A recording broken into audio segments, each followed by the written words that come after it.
इससे पहली वीडियो में आपने देखा कि राजा बेताल को लेकर चल पड़ता है और बेताल राजा को दूसरी कहानी सुनाता है, जो कुछ इस प्रकार है। यमुना के किनारे धर्मस्थान नामक एक नगर था। उस नगर में गणाधिप नाम का एक राजा राज करता था। उसी में केशव नाम का एक ब्राह्मण भी रहता था। ब्राह्मण यमुना के तट पर जप तप किया करता था। उसकी एक लड़की थी जिसका नाम मालती था।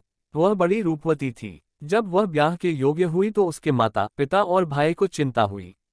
संयोग से एक दिन जब ब्राह्मण अपने किसी यजमान की बारात में गया था और भाई पढ़ने गया था, तभी उनके घर में एक ब्राह्मण का लड़का आया।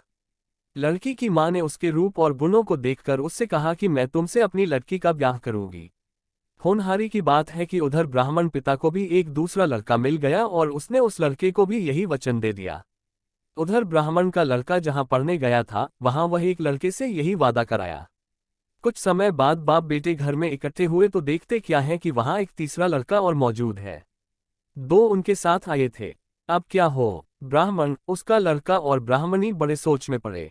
देवयोग से हुआ क्या कि लड़की को सांप ने काट लिया और वह मर गई।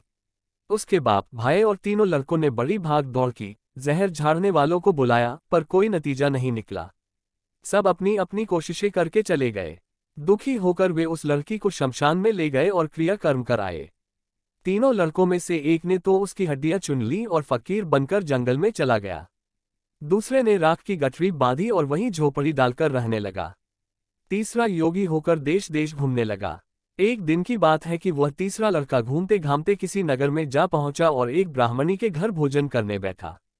जैसे ही उस घर की ब्राह्मणी भोजन परोसने आई तो उसके छोटे लड़के ने उसका आंचल पकड़ लिया। ब्राह्मणी से अपना आंचल नहीं छूटा तो ब्राह्मणी को बड़ा गुस्सा आया। उसने अपने लड़के को झिड़का, मारा पीटा, फिर भी वह न माना तो ब्राह्मणी ने उसे उठाकर जलते चूल्हे में पटक दिया। लड़का जलकर राख हो गया।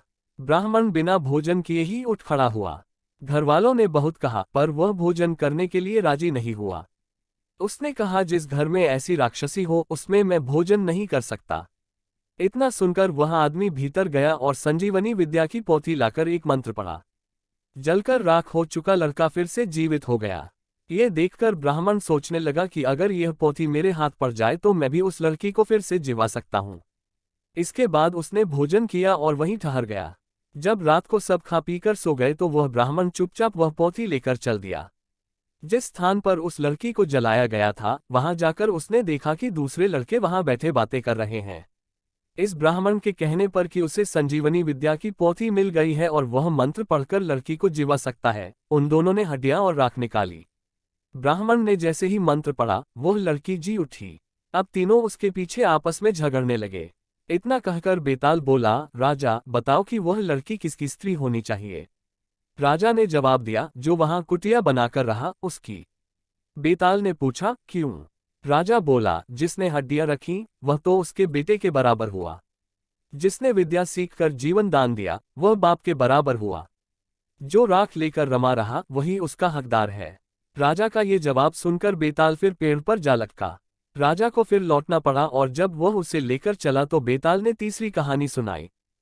ये कहानी आपको कैसी लगी हमें कमेंट करके जरूर बताएं और चैनल को सब्सक्राइब करें। इससे आगे की कहानी की वीडियो का लिंक आपको डिस्क्रिप्शन में मिल जाएगा।